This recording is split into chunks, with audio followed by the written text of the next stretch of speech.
Hello class, my name is Nitin and welcome to School of Science. Today we are starting off with next lecture of chapter Light for class 10th, and the topic what we're going to study is refraction. तो अभी तक हमने अपने previous lectures के अंदर reflection को study किया था, रिवाइज किया था. अब हम रिफ्रैक्शन लाइट का पढ़ रहे हैं. लाइट का रिफ्रैक्शन बेसिकली लाइट की ट्रैवलिंग होता है from one medium to another. जब रे ऑफ लाइट एक मीडियम से किसी दूसरे मीडियम के अंदर ट्रैवल करती है तो उस फिनोमिना को हम रिफ्रैक्शन कहते हैं, क्योंकि लाइट जब एक मीडियम से दूसरे मीडियम में ट्रैवल करती है तो वो अपने पाथ से बेंड या क्या कर जाती है, डेविएट कर जाती है. अब वो कितना बेंड करती है, कितना डेविएट करती है, वो बात की बात है, पर इस बेंडिंग ऑफ लाइट को हम क्या कहते हैं, रिफ्रैक्शन कहते हैं. और ये जिस जगह पे, जिस सिचुएशन पे अकर होता है वो होती है boundary between the two different media. जहाँ पे दो मीडियम एक दूसरे को सेपरेट कर रहे होते हैं वहाँ पर रिफ्रैक्शन जो है वो अकर करता है. जैसे कि आप देख सकते हैं यहाँ पे हमने दो मीडियम कंसिडर करे हैं. लेट्स सपोज एक हमारा क्या हो गया, एयर, और दूसरा हमारा जो मीडियम है वो क्या है, वाटर. हमने सबसे पहले एक रे ऑफ लाइट ड्रॉ करी जो इन दोनों मीडिया के परपेंडिकुलर है, और इस परपेंडिकुलर रे ऑफ लाइट को हमने क्या मार्क किया, नॉर्मल, और एंगल कितना हो गया, 90 डिग्री. अब इस रे ऑफ लाइट एक ट्रैवल करती है फ्रॉम एयर और वो इस पॉइंट को मीट करती है. तो इस रे ऑफ लाइट को जो ट्रैवल कर रही होती है एक मीडियम के अंदर, जिसको हम शुरुआत करते हैं, उसको हम क्या कहते हैं, इंसिडेंट रे. और इस पॉइंट पे मीट करके जब वो दूसरे मीडियम की तरफ जाती है तो वो अपने पाथ से क्या कर गई, बेंड. अब वो बेंड किस तरफ कर गई वो बात की बात है, पर इस बेंडिंग ऑफ लाइट को हम क्या कहते हैं, रिफ्रैक्शन कहते हैं, है ना. तो जो रे हम पढ़ रहे होते हैं उसको हम क्या कहते हैं, इंसिडेंट रे, जो मीडिया के ऊपर, एक मीडियम के ऊपर गिरती है, और गिरने के बाद जब वो दूसरे मीडियम के अंदर एंटर करती है तो उस रे ऑफ लाइट को हम क्या बना देते हैं, रिफ्रैक्टेड रे. क्या बना देते हैं हम उसको, रिफ्रैक्टेड रे. तो पहली रे हो गई इंसिडेंट रे जो मीडियम के ऊपर फॉल करती है, और मीडियम के अंदर एंटर करने के बाद रे जो है हम क्या कहते हैं, उसको रिफ्रैक्टेड रे कहते हैं. तो इस लाइट की बेंडिंग का एक मीडियम से दूसरे मीडियम में जाने पर हम क्या कहते हैं, फिनोमिना को रिफ्रैक्शन. इसको आगे और डिटेल में पढ़ते हैं. तो कॉन्सेप्ट रिफ्रैक्टिव इंडेक्स का और ऑप्टिकल मीडियम क्या होता है. लाइट की स्पीड हम सब जानते हैं वैक्यूम में या एयर में ऑलमोस्ट कांस्टेंट होती है 3 × 10⁸ मीटर्स पर सेकेंड. लेकिन जब एक लाइट किसी मीडियम के अंदर ट्रैवल करती है उस ट्रांसपेरेंट मीडियम को हम क्या नाम दे देते हैं, ऑप्टिकल मीडियम. अब हर मीडियम की डेंसिटी अलग अलग होती है, किसी की कम हो सकती है, किसी की ज़्यादा हो सकती है. तो हमने ऑब्जर्व किया कि जिस मीडियम के अंदर, जिस ऑप्टिकल मीडियम के अंदर लाइट की स्पीड ज़्यादा होती है उसको हम ऑप्टिकली रेयर मीडियम कहते हैं, और जिस जगह पे, जिस मीडियम के अंदर लाइट की स्पीड कम होती है उस मीडियम को हम ऑप्टिकली डेंसर मीडियम मानते हैं. ठीक है. तो हमारे पास कंपैरिजन के बतौर दो मीडियम हो गए, एक ऑप्टिकली डेंसर मीडियम और दूसरा ऑप्टिकली रेयर मीडियम. तो अब हम आगे स्टडी करेंगे after understanding the concept of optically rare medium जिसके अंदर लाइट की स्पीड कम होती है, और ऑप्टिकली डेंसर मीडियम जिसके अंदर लाइट की स्पीड ज़्यादा होती है. तो अब लाइट कैसे बेंड करती है जब वो ऑप्टिकल से डेंसर में जाती है या डेंसर से रेयर मीडियम के अंदर जाती है. ठीक है. तो कंसेप्ट हमारे पास आता है एब्सोल्यूट रिफ्रैक्टिव इंडेक्स का. ये क्या होता है, ये रेशियो होता है लाइट की स्पीड का into vacuum divided by light की स्पीड किस मीडियम के अंदर आप पढ़ रहे हैं। आप इसको कैसे रिप्रेजेंट करते हैं, एन से, ठीक है। तो एन क्या हो जाता है, एब्सोल्यूट रिफ्रैक्टिव इंडेक्स, लाइट की स्पीड वैक्यूम के अंदर डिवाइड बाय लाइट की स्पीड मीडियम के अंदर।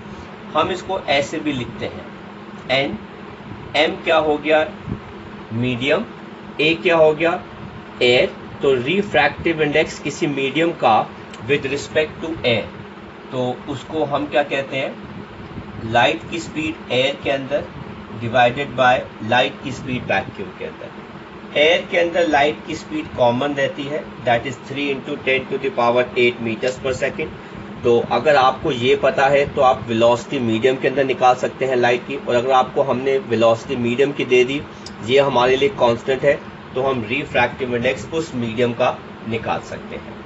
नाउ हम सब जानते हैं कि लाइट की स्पीड को हम c से रिप्रेजेंट करते हैं फिजिक्स के अंदर, ठीक है, बिकॉज ये वैल्यू फिक्स्ड है 3 इंटू 10⁸ मीटर्स पर सेकेंड। तो इसलिए हमने लाइट की स्पीड को एक सिंबल दे दिया है अलग से, दैट इज c। अदरवाइज किसी भी और मीडियम के अंदर लाइट की स्पीड को या किसी भी स्पीड को हम क्या सिंबल देते हैं, v। सिर्फ लाइट की स्पीड एयर या फिर वैक्यूम में वो c से रिप्रेजेंट की जाती है। तो आप अगर चाहें तो आप यहां पर c भी लिख सकते हैं, बट इट इज ओके। तो आप इसको इस फॉर्म से भी एक्सप्रेस कर सकते हैं। तो रिफ्रैक्टिव इंडेक्स एक्चुअली में क्या होता है, ये रेशियो होता है स्पीड का लाइट का दोनों मीडियम के अंदर। सिंस स्पीड दोनों केस में इस्तेमाल की गई है, इसीलिए इसका कोई भी यूनिट नहीं होता, क्योंकि रेशियो में यूनिट्स कैंसिल हो जाते हैं। और अगर किसी मीडियम का रिफ्रैक्टिव इंडेक्स ज़्यादा है तो वो ज़्यादा डेंस मीडियम होता है, और अगर किसी केस के अंदर रिफ्रैक्टिव इंडेक्स मीडियम का कम है तो वो कम डेंस मीडियम होता है, उसको हम रेयर मीडियम कहते हैं। तो एनी मीडियम और any substance which has higher refractive index is considered as an optically denser medium, और जिसका refractive index कम होता है उसको हम optically rarer medium consider करते हैं। तो rarer medium के अंदर light की speed सबसे ज़्यादा होती है। तो हमने देखा है कि अभी तक का जो हमारा rarer medium आता है वो air या फिर vacuum ही आता है, क्योंकि इससे ज़्यादा light की speed कहीं नहीं होती।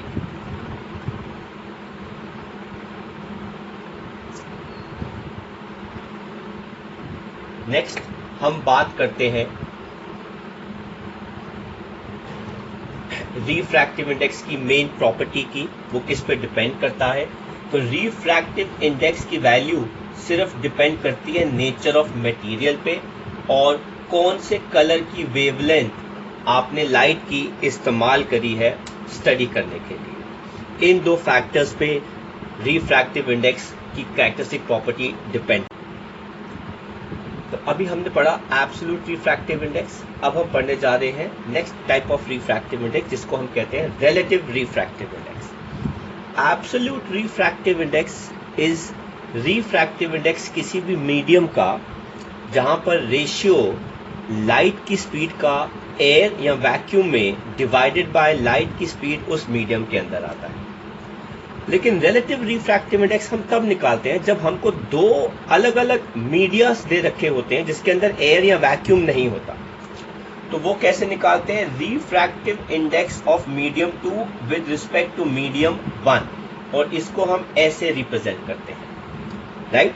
सो एब्सोल्यूट रिफ्रैक्टिव इंडेक्स लाइट की स्पीड एयर के रिस्पेक्टिव निकाला जाता है, ठीक है, बट रिलेटिव रिफ्रैक्टिव इंडेक्स दो डिफरेंट मीडियास के बीच में निकाला जाता है। तो देखते हैं कैसे निकालते हैं। तो रिफ्रैक्टिव इंडेक्स सेकंड मीडियम का विद रिस्पेक्ट टू 1 कैसे निकाला जाता है, रिफ्रैक्टिव इंडेक्स सेकंड मीडियम का with respect to air upon refractive index first medium का विद रिस्पेक्ट टू एयर।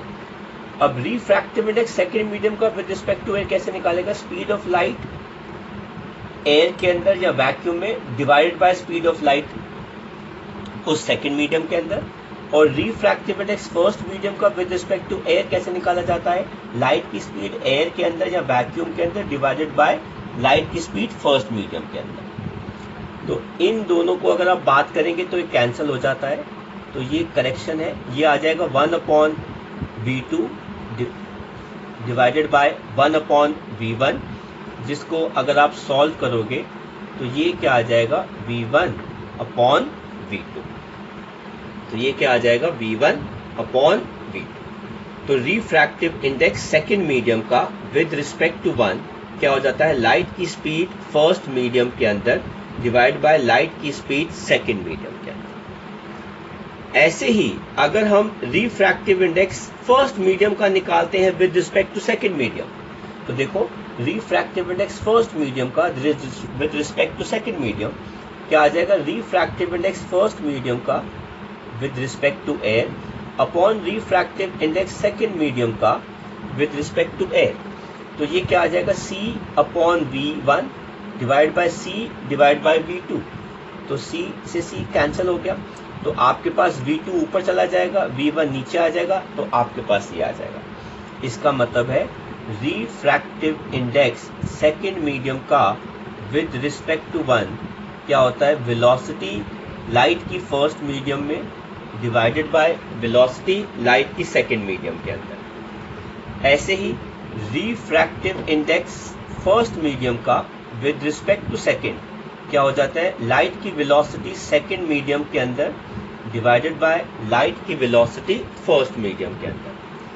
हमने इसको फर्स्ट मार्क कर लिया, हमने इसको सेकंड मार्क कर लिया, ठीक है। और अगर हम फर्स्ट एंड सेकंड को मल्टीप्लाई करते हैं तो हमने देखा कि ये आपस में क्या हो जाते हैं, कैंसिल, और ये वैल्यू क्या आ जाती है 1। इसका मतलब है किसी भी एक मीडियम का रिफ्रैक्टिव इंडेक्स जो होता है वो दूसरे मीडियम के हिसाब से क्या हो जाता है, रेसिप्रोकल हो जाता है ना।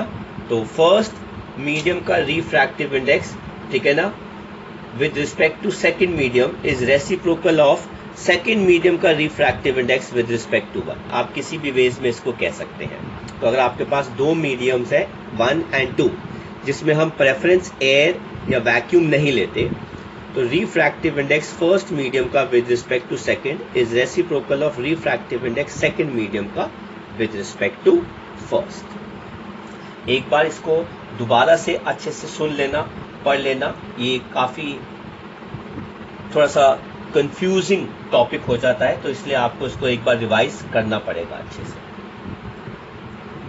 नेक्स्ट हम बात करते हैं व्हाई रिफ्रैक्शन अकर्स। ये रीजन क्या है कि रिफ्रैक्शन लाइट का एक मीडियम से दूसरे मीडियम में जाने पर होता है। वो इस वजह से क्योंकि स्पीड लाइट की चेंज होती है। अगर डेंसिटी मीडियम की अलग है तो लाइट जब एक मीडियम से दूसरे मीडियम में ट्रैवल करती है उसकी स्पीड चेंज होती है, और स्पीड चेंज होने की वजह से वो क्या शो करता है, रिफ्रैक्शन शो करती है। यहाँ पर फिर हम पढ़ते हैं लॉज रिफ्रैक्शन के। पहला लॉ कहते हैं जब भी लाइट एक मीडियम से दूसरे मीडियम पे जाती है तो लाइट की फ्रीक्वेंसी कभी भी चेंज नहीं होती, पर उसकी वेलोसिटी एंड वेवलेंथ जो है वो चेंज हो सकती है, ठीक है। दैट मीन्स कलर जो है वो लाइट का क्या हो सकता है, चेंज हो सकता है।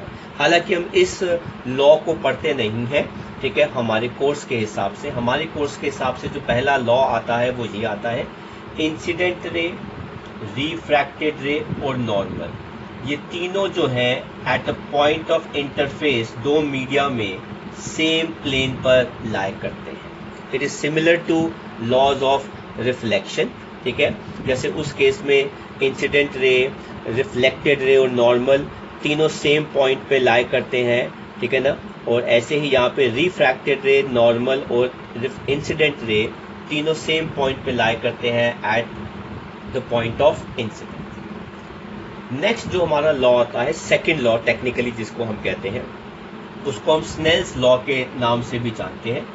ये कहता है कि अगर आप रेशियो निकालते हो साइन ऑफ एंगल इंसिडेंस का और sine of angle of refraction का, तो वो वैल्यू उस मीडियम की एक कांस्टेंट होती है जो एक्चुअली में उसी मीडियम का क्या होता है, refractive index with respect to the first. तो क्या मतलब हो गया, तो आपने क्या ले लिया, रिफ्रैक्टिव इंडेक्स सेकंड मीडियम का विद रिस्पेक्ट टू 1, तो ये क्या आ जाएगा, साइन आई अपॉन क्या आ जाएगा, साइन आर।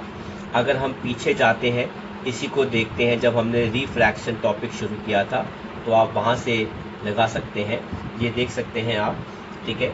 यहाँ पर हमने एंगल लिया था, एंगल ऑफ इंसिडेंस, ठीक है। ये रे ऑफ लाइट जो है वो सेकंड मीडियम के अंदर जा रही है। लेट्स सपोज ये सेकंड मीडियम हो गया, ये हमारा हो गया एयर, ठीक है। तो हम क्या निकाल रहे हैं, रिफ्रैक्टिव इंडेक्स सेकंड मीडियम का विद रिस्पेक्ट टू एयर, तो हमने उसको एयर मान लिया, तो ये क्या आ जाएगा, sine I upon sine are.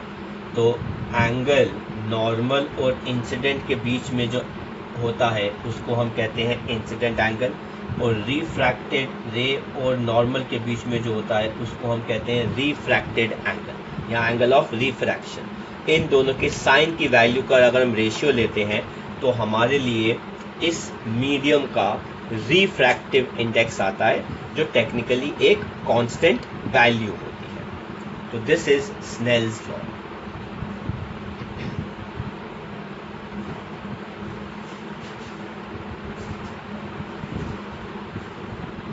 Now अब हम बात करते हैं कि रे एक मीडियम से दूसरे मीडियम में ट्रैवल कर रही है और वो बेंड करती है। अब वो बेंड कहाँ करेगी, ज़्यादा बेंड करेगी कि कम बेंड करेगी, तो हमको ये बताता है कि रे किस मीडियम से कहाँ जा रही है। अगर तो ray of light rare to denser medium जाती है, दैट मीन्स उसकी स्पीड एंटर करते ही रेयर से डेंसर स्लो हो जाएगी, इसलिए वो नॉर्मल की तरफ क्या करती है, बेंड करती है। तो आप देख सकते हैं ये हो गया एंगल ऑफ इंसिडेंस, ये हो गया इंसिडेंट रे, ये हो गया एंगल ऑफ इंसिडेंस, और रे को टेक्निकली ऐसे जाना चाहिए था पर वो ऐसे जा रही है। तो यहाँ पर रे जो है वो कहाँ बेंड करेगी, टूवर्ड्स द नॉर्थ। और अगर ray of light denser to rare medium जाती है तो उसकी स्पीड इंक्रीज कर जाती है, इस वजह से वो नॉर्मल से दूर हो जाती है, bends away from the normal. तो ये हो गई आपकी इंसिडेंट रे, ये हो गया एंगल ऑफ इंसिडेंस, और वो यहाँ पे बेंड कर गई अवे फ्रॉम द नॉर्मल, और ये हो गया हमारा एंगल ऑफ रिफ्रैक्शन। तो this is how we come to know कि रे एक मीडियम से दूसरे मीडियम में जाकर बेंड करेगी टूवर्ड्स द नॉर्मल या अवे फ्रॉम द नॉर्मल। तो अगर ray of light rare to denser जा रही है, it will bend towards the normal, और अगर ray of light denser to rare जा रही है, it will bend away from the normal. Then condition जब रिफ्रैक्शन नहीं होगा, ऐसी कौन कौन सी कंडीशंस है जब रिफ्रैक्शन नहीं होता। ये तब पॉसिबल है, पहला जब रे ऑफ लाइट सरफेस के ऊपर परपेंडिकुलर फॉल करती है, नॉर्मल को हम फिजिक्स में परपेंडिकुलर भी कहते हैं। तो अगर एक रे ऑफ लाइट एक सरफेस पर नॉर्मल फॉल कर रही है तो वो रिफ्रैक्ट नहीं करेगी, वो सीधी चली जाती है ना, क्योंकि ये क्या हो गया, परपेंडिकुलर हो गया। और दूसरा, अगर दोनों मीडिया के रिफ्रैक्टिव इंडेक्स की वैल्यू ही सेम है तो भी रे जो है वो रिफ्रैक्शन शो नहीं करेगी। अगर दोनों मीडियम के रिफ्रैक्टिव इंडेक्स ऑलमोस्ट बराबर हैं या सेम है तो भी वो रिफ्रैक्शन शो नहीं करती। तो ये दो कंडीशंस है जब रिफ्रैक्शन जो है वो नहीं। So class next we will talk about the refraction through a glass slab. तो हमने ऑलरेडी एक ग्लास स्लैब जो है वो ड्रॉ कर दिया। ये एक तरह की एक्टिविटी है जो हमको यूज करनी है। तो आप एक प्लेन पेपर के ऊपर आप ग्लास स्लैब जो है वो प्लेस करेंगे, आप उसकी बाउंड्री ड्रॉ कर देना। आप ग्लास स्लैब को रिमूव कीजिए, आप 2 पॉइंट्स मार्क कीजिए जिनको आप क्या मार्क करेंगे, P1 and P2। In 2 points पे आप 2 पिन्स इंसर्ट कर देंगे। आप जब इन 2 पॉइंट्स पे 2 पिन इंसर्ट कर देंगे तो एक रे ऑफ लाइट आप ड्रॉ करेंगे जो इन दोनों को मीट करती हुई ग्लास स्लैब के ऊपर क्या करती है, फॉल करती है। जैसी वो रे ऑफ लाइट फॉल करेगी तो आप इस पॉइंट पर सबसे पहले एक ड्रॉ करेंगे नॉर्मल, इसको हम क्या मार्क करेंगे, N। और इस रे को हमने क्या बना दिया, इंसिडेंट। इसको हमने क्या बना दिया, इंसिडेंट। तो हमने इस इंसिडेंट रे के ऊपर 2 पॉइंट्स मार्क कर दिए हैं, पिन 1 एंड पिन 2। हमने इंसिडेंट रे बना दिया। जिस पॉइंट पे वो मीट कर रही है ग्लास स्लैब के ऊपर, वहां पर हमने इसको नॉर्मल भी प्लेस कर दिया। अब हम ग्लास स्लैब वापस इसके ऊपर प्लेस कर देंगे। आई रिपीट, हम ग्लास स्लैब को वापस इसके ऊपर प्लेस कर देंगे and we will come from this side, और हम इस साइड से इस ग्लास स्लैब के अंदर जो रे ऑफ लाइट है इस पिन 1 एंड पिन 2 को ओवरलैप करते हुए देखेंगे। आई रिपीट, हम ग्लास स्लैब के ऑपोजिट साइड पर आकर यहां से उसको व्यू करेंगे कि पिन 1 एंड पिन 2 किस पॉइंट पे एक दूसरे को ओवरलैप कर रहे हैं। जब हम इनको देखते हैं कि ये एक दूसरे को ओवरलैप करते हैं तो हमने एक थर्ड पिन 3 और एक फोर्थ पिन P4 मार्क कर दिया। और टेक्निकली यहां से देखने पर, अगर आप यहां से इसको व्यू करते हैं तो यहां से देखने पर पिन 1, 2, 3 एंड 4 ये आपस में एक दूसरे को क्या कर रहे हैं, ओवरलैप कर रहे हैं, कोइंसाइड कर रहे हैं। नाउ जब आप ग्लास स्लैब को दोबारा रिमूव करते हैं तो आप बड़ी ऑकवर्ड सी सिचुएशन देखते हैं कि पिन 3 एंड 4 जो है वो काफी अवे आते हैं प्रिज्म के, ग्लास स्लैब के, और पिन 1 एंड पिन 2 किसी और डायरेक्शन में पॉइंट कर रहे हैं। हम रे ऑफ लाइट ड्रॉ करेंगे जो इन दोनों को मीट कराएगी, स्ट्राइक कराएगी, और यहां से हम एक और नॉर्मल ड्रॉ कर देंगे जिसको हमने क्या मार्क किया, N डैश।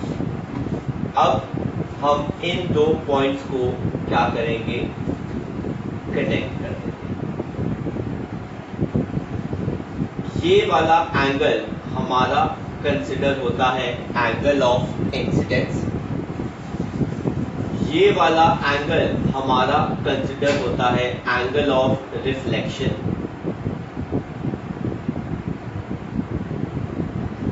रिफ्रैक्शन, इस एंगल को हमने एंगल x मार्क कर दिया और इस एंगल को हमने मार्क किया एंगल E, जिसको हम कहते हैं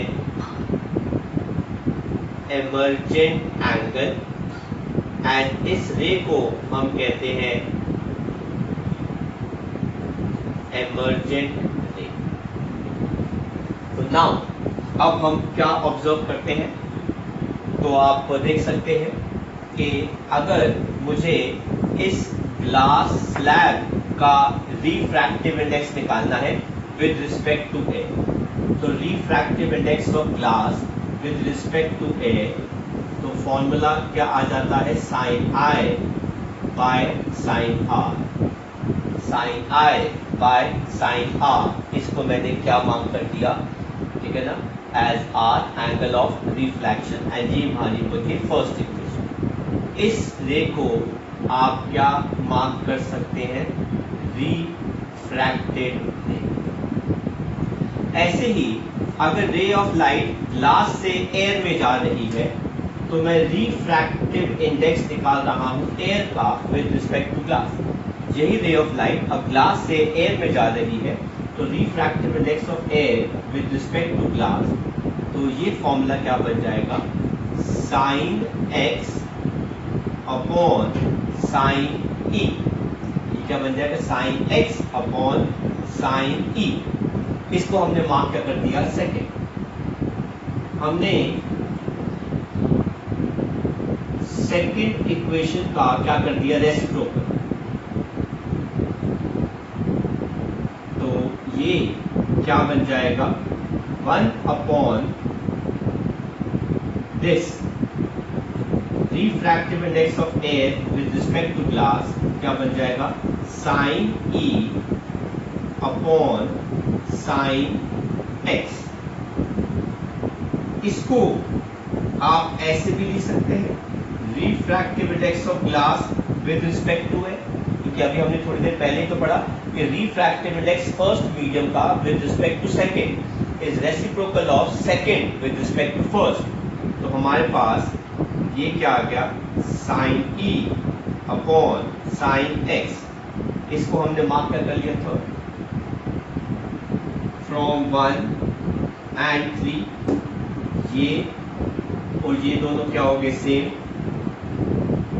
therefore sin I upon sin R is equivalent to sin E upon sin X। लेकिन angle R is equivalent to angle X, क्यों भाई, alternate इंटीरियर एंगल्स। तो अगर इन दोनों का रेशियो सेम है और ये दोनों, इन दोनों का रेशियो सेम है और ये दोनों एक दूसरे के बराबर हैं, therefore sin I किसके बराबर हो गया sin E के, तो इसका मतलब है angle I is equivalent to angle E। तो ये वाला एंगल I जो है वो एंगल E के क्या होता है बराबर होता है। तो दिस इज द एक्टिविटी जो दो पार्ट्स को प्रूव कर देती है। एक जो हमने पढ़ा था कि एक रिफ्रैक्टिव इंडेक्स दूसरे का क्या होता है रेसिप्रोकल होता है। दूसरा हमने ग्लास स्लैब की एक्टिविटी भी कर ली। तीसरा हमने एंगल I और एंगल E को क्या प्रूव कर दिया इक्वल, ठीक है। और एक नेक्स्ट हम चीज जो इस ग्लास स्लैब की एक्टिविटी से पढ़ने वाले हैं वो है लेटरल डिस्प्लेसमेंट। अब ये क्या कॉन्सेप्ट है जरा ध्यान से देखिए। एक्चुअली में लाइट रे जो है वो इस पॉइंट से ट्रैवल कर रही थी।